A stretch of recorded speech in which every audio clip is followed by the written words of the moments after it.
അങ്ങനെ നമ്മുടെ സിബി മച്ചാൻ പുറത്തു പോയ ഉടനെ തന്നെ സിജോ മച്ചാൻ അകത്തേക്ക് വരികയാണ് സുഹൃത്തുക്കളെ. ഇനി കളികളൊക്കെ മാറും, തീ പാറുന്നുള്ളതാണ്. നമുക്ക് അതിലേക്കൊക്കെ വരാം. അതിനു മുമ്പ് നമുക്ക് എപ്പിസോഡിലെ മെയിൻ കാര്യങ്ങളെ കുറിച്ച് സംസാരിക്കേണ്ടതുണ്ട്. Welcome to our new Bigg Boss review channel. നമ്മൾ ബിഗ് ബോസ് റിവ്യൂവിന് വേണ്ടി മാത്രം തുടങ്ങിയ ചാനലാണ്, പലർക്കും അതറിയില്ല, അതുകൊണ്ട് ഒരു ഇൻട്രസ്റ്റ് തന്നത് മാത്രം. Anyway, Bigg Boss Malayalam season 6 45 എപ്പിസോഡുകൾ അഥവാ 44 ദിനങ്ങൾ പിന്നിട്ടിരിക്കുകയാണ് അല്ലെ. ഈ എപ്പിസോഡ് തുടങ്ങുന്നത് എങ്ങനെയാണ്? വാഷ്റൂമിലുള്ള ജിൻഡോന്റെ അടുത്തേക്ക് പുതിയ ക്യാപ്റ്റൻ ആയിട്ടുള്ള ശ്രീതു ചെല്ലുകയാണ്. എന്നിട്ട് ചോദിക്കുകയാണ് രാവിലെ എന്താണ് ആരും ചായ ഇടാത്തെന്നുള്ളത്. കാരണം കിച്ചന്റെ ക്യാപ്റ്റൻ ജിൻഡോ ആണ്. അപ്പൊ അന്നേരം ഇഞ്ഞിട്ട് എനിക്ക് മൂത്രം ഒഴിക്കാൻ പോകണം എന്ന് മാത്രം മറുപടി അറിയാണ്. മറ്റാൾ ചോദിച്ചതിനല്ല മറുപടി അറിയണം. അവസാനം അത് ശ്രീതുവിനെ ചൊടിപ്പിക്കുകയാണ്. അങ്ങനെ ശ്രീതു എന്താക്കാണ്, ഞാൻ പോയി ചായ വെച്ചോളം എന്നുള്ള രീതിയിൽ കിച്ചണിൽ പോയി ചായ വെക്കാണ്. എന്താ ജിൻഡോനൊക്കെ ചെയ്യണല്ലേ, ഇത്ര റെസ്പോൺസിബിൾ ആയിട്ടുള്ള ഒരു കിച്ചൺ ക്യാപ്റ്റൻ. അങ്ങനെ ചായ കാച്ചൽ പരിപാടിക്കിടെ മറ്റൊരിടത്ത് ബെഡ്റൂമിൽ നമ്മൾ കാണുന്നത് എന്താണ്, അവിടെ വയ്യാതെ കിടക്കുന്ന ജാസ്മിനെയാണ്. ജാസ്മിന് പനിയാണ്. ജാസ്മിനാണ് നല്ല പനിയുണ്ട്.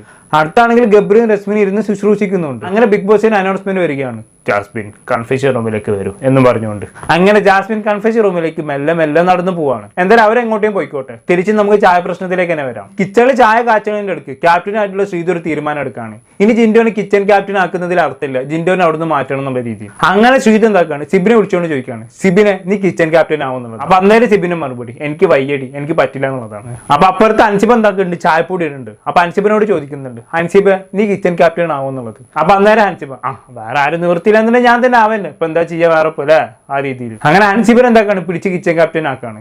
അന്നേരം ജിൻഡോക്ക് ഇതൊന്നും സഹിക്കാൻ പറ്റുന്നില്ല. ജിൻഡോ അങ്ങനെ ദേഷ്യം പിടിച്ച് നോക്കുന്നുണ്ട്, ഇന്റെ സ്ഥാനത്ത് വേറെ ഒരാളോ കാണിച്ചരടിയുന്നത്. അങ്ങനെ ജിൻഡോ എന്താക്കാണ്, ശ്രീധുവിനിട്ട് പണി എങ്ങനെ തക്കം നോക്കി നടക്കാണ്. അന്നേരമാണ് അഭിഷേക് ഒരു പരാതിയുമായി ശ്രീധുവിന്റെ അടുത്തേക്ക് വരുന്നത്. ശ്രീധു ഇന്നലെ ബാത്റൂമിൽ ആരോ പോയ സമയത്ത് ഫ്ലഷ് ചെയ്യാണ്ട് പോകുന്നു എന്നുള്ളത്. ഇത് പറയുമ്പോ ജിൻഡോ അടുത്തുണ്ട്, പോരെ മക്കള്, ജിൻഡോ അത് പിടിച്ച് കയറാണ്. നമുക്ക് എന്തായാലും കണ്ടോക്കാം. കുളിക്കുന്ന സ്ഥലമല്ല മറ്റേത്,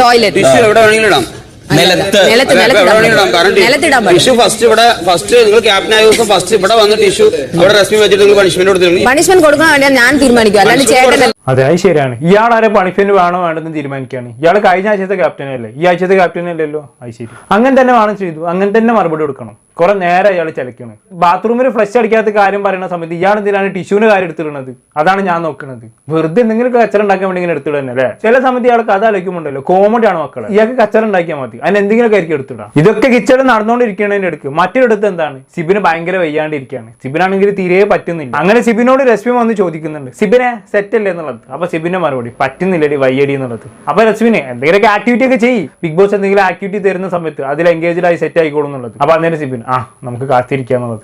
പുള്ളിക്കാരൻ പുള്ളി ക്ഷണിച്ചാൽ ആരായിട്ടും ചീത്ത വിളിച്ചാൽ ഹാങ് ഓവറിലാണ്. എന്തായാലും ഇതെല്ലാം കഴിഞ്ഞ് പുള്ളിക്കാരൻ ശ്രീരേഖനെ സൈഡിലേക്ക് വിളിച്ച് എന്തൊക്കെ സംസാരിക്കുന്നുണ്ട്. നമുക്ക് എന്തായാലും ഒന്ന് കണ്ടോക്കാം. ഡോക്ടറിന്റെ സംസാരം തിരിച്ചു വന്നപ്പോൾ ബെറ്ററാണ് വിചാരിച്ചു. രാത്രി മൊത്തം എന്റെ ജയിലായിരിക്കും സംസാരിക്കുകയായിരുന്നു.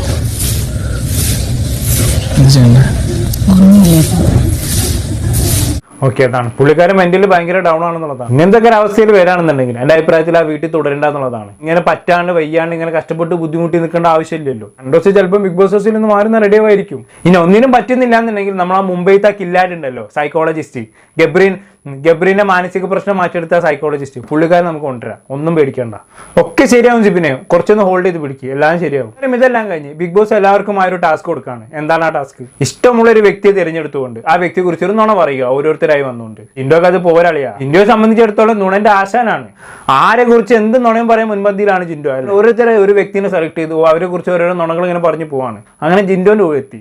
ജിൻഡോ സെലക്ട് ചെയ്ത വ്യക്തി ആരാണെന്ന് അറിയാം, റസ്മിനി. അങ്ങനെ റസ്മിനെ കുറിച്ച് ജിൻഡോ പറഞ്ഞ കള്ളം നമുക്കൊന്ന് കണ്ടോക്കാം. പിന്നെ ആള് നാളെ ഹോസ്പിറ്റലിൽ പോയി, ഇവിടുന്ന് പുറത്തിട്ട് ഭയങ്കരമായിട്ട് വയ്യാന്ന് പറഞ്ഞ ഹോസ്പിറ്റലിൽ പോയി. അടുത്ത് തിരിച്ചു വന്ന് ബാത്റൂമിൽ ഒരു ലെറ്റർ എഴുതി വെച്ച് ഇങ്ങനെ, അർജുൻ സീതു നിങ്ങളുടെ ലവ് ട്രാക്ക് നല്ല അടിപൊളിയായിട്ട് പോകുന്നുണ്ട്, ജാസ്മിൻ ഗബ്രി സൂക്ഷിക്കണം, നിങ്ങളുടെ ട്രാക്ക് ക്ലിയർ അല്ല. അങ്ങനെ എഴുതി വെച്ചോ. ഈ ഹോസ്പിറ്റൽ ആവശ്യത്തിന് പുറത്ത് പോയാക്ക് പുറത്ത് നടക്കുന്ന കാര്യങ്ങളൊക്കെ അറിയാൻ പറ്റും. കാരണം അവരത്രയും സെക്യൂരിറ്റിയോട് കൂടി ആയിരിക്കും പോവുക. പിന്നെ എങ്ങനെയാണ് ഇയാൾക്ക് ഇത് ഇങ്ങനെയൊക്കെ പറയാൻ പറ്റാന്നുള്ളതാണ്. അടിച്ചു വിടൻ അങ്ങോട്ട്. ജിൻഡോ ആയതുകൊണ്ടാണ്. നാവിൽ നിന്ന് കള്ളം മാത്രമേ വീഴത്തുള്ളൂ, അതുകൊണ്ട് പറഞ്ഞതാണ്.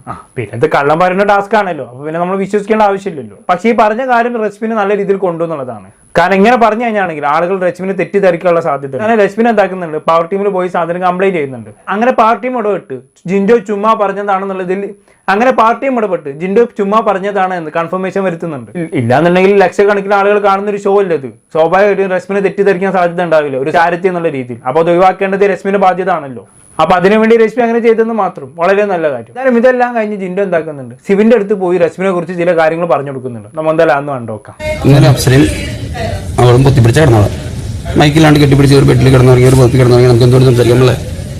നമ്മളെന്താ അതല്ല ഞാൻ പറഞ്ഞ രശ്മിയുടെ പലരുടെ മെസ്സഞ്ചറാണ്. നമുക്ക് നാളെ തൊട്ട് ഒരു ബെഡിൽ ഒരു പൊത്തി കിടക്കാം.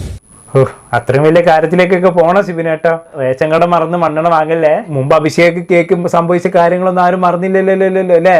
രാവിലെ ഉറങ്ങുന്ന സമയത്ത് തൊട കയറി പിടിച്ചാകുമ്പോ അതേമാതിരിയൊക്കെ സിബിന് സംഭവിക്കാണെന്ന് ഞാൻ പറയണ പറഞ്ഞോട്ടോ. ഇനിയിപ്പോ ഞാൻ പറഞ്ഞില്ലെന്ന് വേണ്ട. എന്തായാലും ഇതിനു ശേഷം ജിൻഡോയുടെ നുണക്കഥകൾ തുടരുന്നുണ്ട്. നമുക്ക് എന്തായാലും ഒന്ന് കണ്ടോക്കാം. എല്ലാ റൂമിലും 4 മൈക്കുകൾ എന്ത് മൈക്കുണ്ടായിരുന്നു കിട്ടില്ല. എൻഹാൻസ് ചെയ്ത വേറെ കഴിവുണ്ടറിയാം. ഞാൻ പറഞ്ഞത് എന്താന്ന് മനസ്സിലാക്കാതെ പറയാൻ വന്നാണ് എന്നെ ഉമ്മയ്ക്ക് വന്നത്. ജിൻഡ ആയതുകൊണ്ട് ചിലപ്പം ആയെന്ന് വരും. തന്നെ എന്താ ചെയ്യാ, ഇങ്ങനെ ഒരു അവതാരം അല്ലേ. ബിഗ് ബോസ് ചരിത്രത്തിൽ തന്നെ ആദ്യമായിട്ടേക്ക് ഇങ്ങനെ ഒരു അവതാരം. No one can replace Jinto എന്നുള്ളതാണ്. ഇവിടെ ഈ സ്വഭാവം കൊണ്ട് തന്നെ ജിൻഡോ എന്ന് പറഞ്ഞാൽ ആൾക്കാർ വിശ്വസിക്കില്ല എന്നുള്ളതാണ്. നുണയാണെന്നുള്ള രീതിയിൽ അങ്ങ് വിട്ടുകളയിലാണ് അല്ലേ. അതുകൊണ്ട് തന്നെ ജിൻഡോക്ക് വീട്ടിൽ ആരെ കുറിച്ച് എന്തും പറയാന്നുള്ളതാണ്. ആ സ്വാതന്ത്ര്യത്തെ കൃത്യമായി മുതലെടുക്കേണ്ടവർക്ക് മുതലെടുക്കുക എന്നുള്ളതാണ്. പലരും മുമ്പ് മുതലെടുത്തിട്ടുമുണ്ട് എന്നുള്ളതാണ്. കാരണം ജിൻഡോയിൽ നിന്നും ഇതെല്ലാം കേട്ടതിന് ശേഷം സിബിൻ നേരെ എന്താക്കുന്നുണ്ട്, സീക്രട്ട് ഏജന്റുമായി അഥവാ സായുമായി ചില സംസാരങ്ങൾ നടത്തുന്നുണ്ട്. അതിനിടയ്ക്ക് ജിൻഡോയെ കുറിച്ച് പരാമർശിക്കുന്നുണ്ട്. നമ്മൾ എന്തായാലും കണ്ടോക്കാം. ജിൻഡോയ്ക്ക് എന്തും പറയാം. ജിൻഡോയോട് എന്ത് പറഞ്ഞാലും വർക്കാണ്. ജിൻഡോയ്ക്ക് എന്തും പറയാം. അപ്പൊ നമുക്ക് കളിക്കാൻ പറ്റിയ ഒരാൾ ജിൻഡോയാണ്. ജിൻഡോ വെച്ച് എന്തും കളിക്കാം, ആരും കുറ്റം പറയില്ല. ജിൻഡോ തിരിച്ചു കളിക്കുമ്പോൾ അതെ, അതത്രേ ഉള്ളൂ. കറക്റ്റ് പോയിന്റ് ആണ് ജിൻഡോയെ കുറിച്ചുകൂടെ സിബിൻ പറഞ്ഞത്. ജിൻഡോക്ക് കൃത്യമായിട്ട് ആരൊക്കെ എന്തൊക്കെയാന്നുള്ളതിനെ കുറിച്ചൊരു ധാരണ ഒക്കെ ഉണ്ടല്ലേ. കഴിഞ്ഞ ആഴ്ച പവർ ടീമിലായ സമയത്ത് ജിൻഡോ ക്യാപ്റ്റൻ ആയ സമയത്ത് സിബിൻ എങ്ങനെ ജിൻഡോയെ യൂസ് ചെയ്തു എന്നുള്ളത് നമ്മളെല്ലാവരും കണ്ടതാണല്ലേ. ഒരു അടിമനെ പോലെ അങ്ങ് യൂസ് ചെയ്തില്ലേ. അവസാനം ലാലേട്ടൻ തന്നെ വന്ന് ജിൻഡോക്ക് ഒരു പട്ടവും കൊടുത്തു. പവർ ടീമിനെ പപ്പറ്റി എന്നുള്ള രീതിയിൽ ഒരു പട്ടവും അല്ലേ. ആ രീതിയിലേക്ക് സിബിന് ജിൻഡോയെ യൂസ് ചെയ്യാൻ പറ്റിയെന്നുള്ളതാണ്. അതാണ് സിബിന്റെ കഴിവെന്ന് പറയുന്നത്. അങ്ങനെ ഒരാൾ കുറച്ചു കാലം ബിഗ് ബോസ് ഹൗസിൽ നിൽക്കണം എന്നുള്ളതാണ് എന്റെ അഭിപ്രായം. എന്തായാലും ഇത്രയൊക്കെ ആയിട്ടും സിബിനെ സംബന്ധിച്ചിടത്തോളം ഉച്ചയ്ക്ക് ഒരു 1:30 ആയ സമയത്ത് സിബിന് തീരെ പറ്റാത്തൊരു സിറ്റുവേഷൻ വരാണ്. അങ്ങനെ സിബിൻ എന്താക്കാണ്, ക്യാമറ നോക്കി വീണ്ടും പറയാണ് എന്നെ കൊണ്ട് പറ്റുന്നില്ല, പോണം എന്നുള്ള രീതിയിൽ. അങ്ങനെ സിബിനെ വീണ്ടും കൺഫെഷൻ റൂമിലേക്ക് വിളിപ്പിക്കുന്നുണ്ട്. നമ്മൾ എന്തായാലും ആരും ഒന്ന് കണ്ടോക്കാം. ഞങ്ങൾ ഡോക്ടറുമായി സംസാരിച്ചിരുന്നു.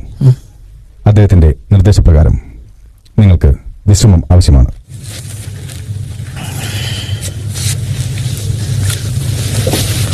ഓക്കെ, അതാണ്. വിശ്രമിച്ചോളൂ. ഇങ്ങനെ ആവശ്യത്തിന് വേണ്ട പോലെ വിശ്രമിച്ചോളൂ. അല്ലാണ്ട് എന്ത് പറയാനാ. പറ്റൂല എന്ന് പറഞ്ഞ് ഇങ്ങനെ വീട്ടിൽ നിൽക്കണേലും ഭേദം 2 ദിവസം പോയി അവിടെ വിശ്രമിക്കണതല്ല. വിശ്രമിക്കട്ടെ അല്ലെ. വിശ്രമിച്ച് തിരിച്ചു വരുമ്പോഴത്തേക്ക് പഴയ പോലെ എന്തെങ്കിലുമൊക്കെ ഉണ്ടായാൽ മതി. നല്ലൊരു പ്ലെയറേനു, എങ്ങനെ പോയിക്കൊണ്ടിരുന്ന ഒരു മനുഷ്യനേനു. ഇപ്പൊ എങ്ങനെയാണ് നിൽക്കണമെന്ന് നോക്കി. ഇതിലായിരുന്നു ലാലേട്ട് എങ്ങനെയൊക്കെ ചീത്ത പറയാൻ നിന്നത്. ആ മനുഷ്യൻ നല്ലപോലെ അങ്ങനെ പോവല്ലേനു. അങ്ങനെ അത് അവിടെ തീരുന്നു. പിന്നെ നമ്മൾ കാണുന്ന എന്താണ്, ഒരു ഗെയിം ടാസ്ക് ആണ്. ഗാർഡൻ ഏരിയയിൽ കുറച്ച് കട്ടകൾ ഉണ്ടാക്കും. അത് ഇങ്ങനെ നിരത്തി വെച്ചൊരു പിരമിഡ് ഉണ്ടാക്കുന്ന ഒരു ഗെയിം ടാസ്ക് ആണ്. നല്ല രസമുള്ള ഗെയിം ടാസ്ക് ആയിരുന്നു. ഫിസിക്കൽ ടാസ്ക് ആയിരുന്നു. പക്ഷെ അതിൽ വിജയിച്ചതാരാണ്, നമ്മുടെ ജിൻഡോ മച്ചാന്റെ ടീമാണ്.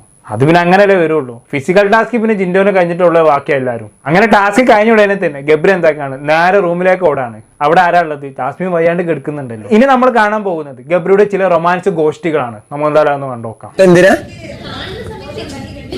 യു ലവ് മീ, ഹൃദയം തുറന്നു എനിക്ക് വേണ്ടി. അരച്ചെടുത്ത് കുടിക്ക്. ഗബ്രി ചേട്ടായുടെ ഒരു കെയറിങ് കണ്ടില്ലേ അല്ലേ. അപ്പൊ ജാസ്മിൻ ഗബ്രിക്ക് വേണ്ടി ഹൃദയം തുറന്നു എന്നുള്ളതാണ് പറയുന്നത് അല്ലേ.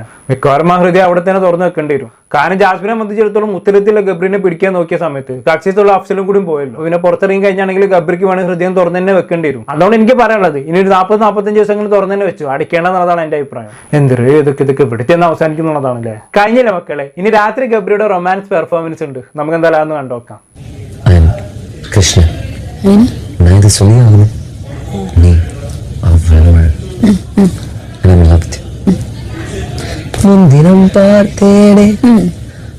ഓരോ പാർക്കണ്ട കേട്ടോ. ലാസ്റ്റ് അവിടെ തന്നെ പാർക്കേണ്ടി വരും. എന്താ ഞാനിതിനൊക്കെ പറയാം. ഇവന് വിചാരം ഇവൻ കാണിച്ചു കൊണ്ടതൊക്കെ ഭയങ്കര റൊമാൻസ് ആണെന്നുള്ളതാണ്. പുറത്ത് BGM ഒക്കെ ഇട്ട് കളിക്കും എന്നുള്ളതാണ്. പുറത്ത് എങ്ങനെ കളിക്കണം എന്നുള്ളത് നമുക്കെല്ലാം അറിയുള്ളൂ. അതങ്ങനെ ഒരു മനുഷ്യന് എത്ര കിട്ടിയാലും പഠിക്കാത്തൊരു മനുഷ്യൻ. പുറത്തിറങ്ങിയാലെങ്കിലും പഠിക്കാവോ. അപ്പൊ ഇത്രയുമാണ് ഇന്നത്തെ എപ്പിസോഡിൽ നടന്ന കാര്യങ്ങൾ. ഇനി ഇതെല്ലാം കഴിഞ്ഞ് നാളത്തെ ഒരു പ്രമോ ഉണ്ട് മക്കളെ. നമ്മൾ എന്തായാലും ഒന്ന് കണ്ടോക്കാം.